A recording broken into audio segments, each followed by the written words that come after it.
अब वी की तो बेइज्जती बस होने ही वाली थी, पर इतने में मिरन स्टेज पर आकर उसकी इज्जत बचा लेती है। इतने में वहाँ तान्या भी टपक पड़ती है। वो वी को सैटरडे को मिलने को कहती है, पर वी उसे जवाब देता है कि तुम मेरा शेड्यूल मेरी सेक्रेटरी से पूछ लेना।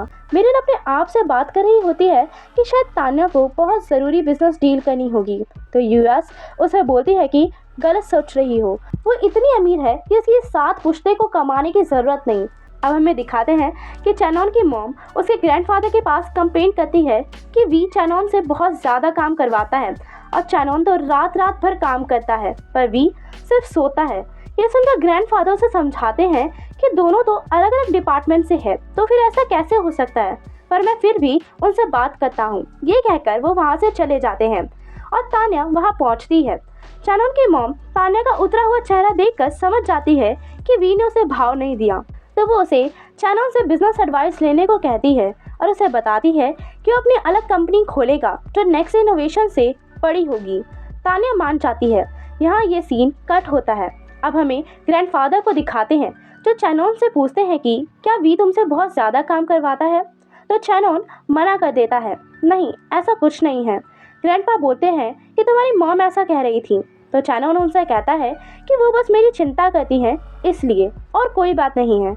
ग्रैंडपा उसकी तारीफ करते हैं कि ये तो बहुत अच्छी बात है, वैसे भी तुम्हारी उम्र के लड़कों को बहुत ज़्यादा हार्ड वर्किंग होना चाहिए। फिर हमें मिरिन को दिखाते हैं जिसे भी डांट रहा होता है कि तुम कहाँ रह जाती हो, मुझे पार्टी में मुंह छिपाकर घूमना पड़ रहा है, क्या तुम्हें याद नहीं कि मैंने तुमसे कहा था कि तुम्हें हर वक्त मेरे साथ रहना है। तो मिरिन उसे बताती है कि आपने उस तान्या को मेरे गले लटका दिया था, उसे आपसे मिलना है। भी मना कर देता है कि उसे बोल दो मेरे शेड्यूल में कोई टाइम नहीं है। ये बोलकर दोनों पार्टी में जाते हैं। वहाँ मिरिन उसे बताती है कि सामने आपकी इम्पोर्टेंट बिजनेस पार्टनर मिथावी खड़ी है। वो उसे ग्रीट करता है। मिथावी उसके ऐप में इन्वेस्ट करने का ऑफर देती है और उससे डिटेल्स मांगती है। उसी टाइम चैनॉन भी वहाँ आ जाता है और वी मिरिन का मिथावी से इंट्रोडक्शन कराता है। चैनॉन मिरिन को ऐप के बारे में बताने लगता है, पर वी उसे रोक देता है और मिरिन को बोलने को कहता है। मिरिन मिथावी को ऐप की सभी डिटेल्स बताकर अपनी स्किल्स से उसे इम्प्रेस कर लेती है। पार्टी खत्म होती है और ये चारों बाहर निकलते हैं। मिथावी ऐप में इन्वेस्ट करने के लिए मान जाती है और वी से कहती है कि तुम्हारी सेक्रेटरी बहुत अच्छी है और उसकी फैशन सेंस भी बहुत अच्छी है। उसके ईयरिंग्स की चॉइस उसका गुड टेस्ट बताती है, पर मिरिन तो जमी हुई बात बिगाड़ देती है और ये कह देती है कि ईयरिंग्स तो बहुत ज़्यादा भारी हैं और साथ में इतने महंगे हैं, ऐसा सेम टू सेम ईयरिंग्स तो मैं चांदनी चौक से कम कीमत पर खरीद लूँगी। ये सुनकर मिथावी बोलती है कि क्या चांदनी चौक, तुम्हारे अंदर कोई फैशन सेंस है कि नहीं? मिथानी एक ब्रांड है, मैं अपनी बहन से बोलूँगी कि तुम जैसे कि समझ में आए ऐसे डिज़ाइन लॉन्च करे। वी और चैनॉन मिरिन की तरफ से माफ़ी मांगने लगते हैं, पर वो उन्हें इस तरीके के बिहेवियर के लिए इनएडुकेट बोलकर इन्वेस्ट करने पर सोचने का टाइम मांगती है और गुस्से में वहाँ से निकल जाती है। मिरिन दोनों से माफ़ी मांगती है, पर वी उसे डांटने लगता है कि तुम लाखों रुपए की ईयरिंग्स को चांदनी चौक से लाने जैसी बातें कर रही हो। मैंने ये खरीदी ही इसलिए थी ताकि मिथावी को इम्प्रेस कर सकूं और वो हमारे ऐप में इन्वेस्ट करे। मिरिन उसे कहती है कि आपको बताना चाहिए था कि ईयरिंग्स किसने डिज़ाइन किए हैं। वी उसकी ऐसी बातें सुनकर और भी ज़्यादा भड़क उठता है और कहता है कि क्या तुम्हारे अंदर दिमाग नहीं है? अगर कुछ नहीं पता था तो तारीफ करके मुंह बंद कर लेती, बुराई करने की क्या जरूरत थी? तुम्हारी मेमोरी अच्छी है इसका मतलब ये नहीं कि तुम काम भी अच्छा करती हो, तुम्हें बस जो बोला जाता है वो याद कर लेती हो, कभी खुद का भी दिमाग चला लिया करो। और उसकी बहुत इंसल्ट करता है कि मुझसे माफ़ी मांगने की जगह तुम मुझसे लगातार बहस कर रही हो। मिरिन उससे माफ़ी मांगती है कि मुझे ऐसा नहीं बोलना चाहिए था, पर मुझे नहीं पता था कि ये किस ब्रांड के हैं।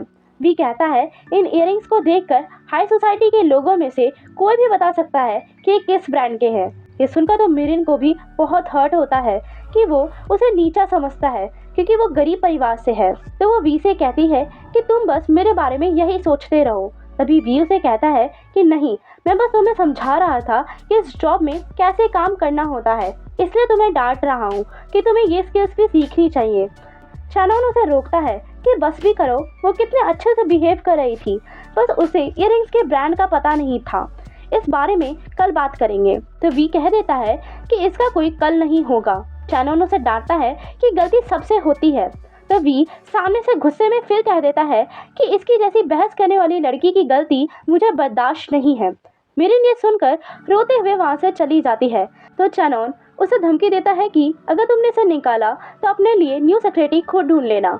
वी को रियलाइज होता है कि वो बहुत ज्यादा रूडली बात कर रहा था, पर अब बहुत देर हो चुकी थी पछतावा करने के लिए।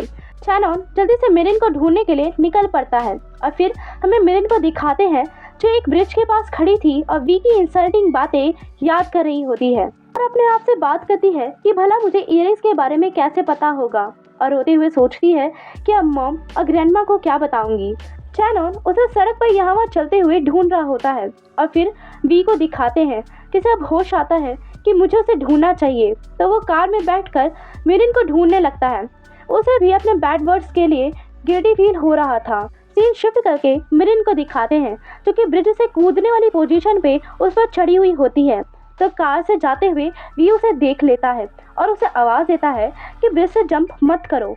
वो जल्दी से कार से उतरकर भागते हुए उसे बचाने आता है और देखता है कि वो सुसाइड नहीं कर रही है बल्कि वहाँ लटक कर उसे गालियाँ दे रही है कि वी तुम तो एक डम हो, वाहियात हो। ये सुनकर तो वी के होश उड़ जाते हैं और फिर वो अपनी तारीफ करने लगती है कि मैं बहुत अच्छी हूँ, माना कि मुझसे गलती हुई है पर वी ने मुझे कितनी रूडली तरीके से डांटा है। वो रोती है और कहती है कि आज के बाद मैं वी को इस दुनिया के सभी जहरीले जानवरों के नाम से बुलाऊंगी।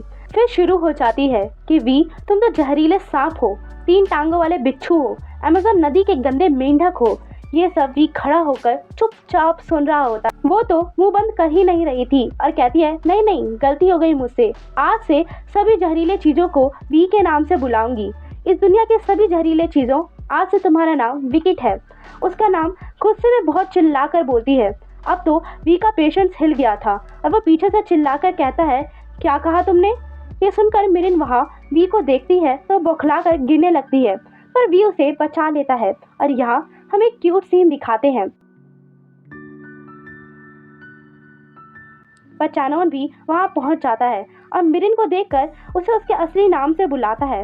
ये सुनकर भी हैरान हो जाता है कि मिरिन, तुम मिरिन किसे बुला रहे हो। तो चैनोन मिरिन की तरफ देखता है और टेंस सिचुएशन बन जाती है। यहाँ ये सीन कट होता है और हमें एक फ्लैशबैक दिखाते हैं जहाँ बचपन का वी एक रूबिक क्यूब से खेल रहा होता है। तो किडू चैनोन उसके पास आता है और कहता है कि तुम तो इस गेम में बहुत अच्छे हो, क्या मुझे भी इसे खेलने दोगे। तो वी उसे दे देता है। चैनोन उससे पूछता है कि क्या तुम ये अपने पास नहीं रखना चाहते। तो वी उसे मना कर देता है कि नहीं, मैं तुम्हारे साथ सब कुछ शेयर कर सकता हूँ जैसे तुम करते हो। तो चैनोन पूछता है कि क्या ऐसा कुछ है जो तुम उसे शेयर नहीं करोगे। तो वी कहता है कि नहीं, अभी तो ऐसा कुछ नहीं है, पर अगर कभी होगा तो मैं तुम्हें बता दूंगा। यहाँ पर इस सीन के साथ इस एपिसोड का एंड होता है। मिलते हैं आपसे नेक्स्ट एपिसोड के एक्सप्लेनेशन के साथ, तब तक के लिए बाय बाय।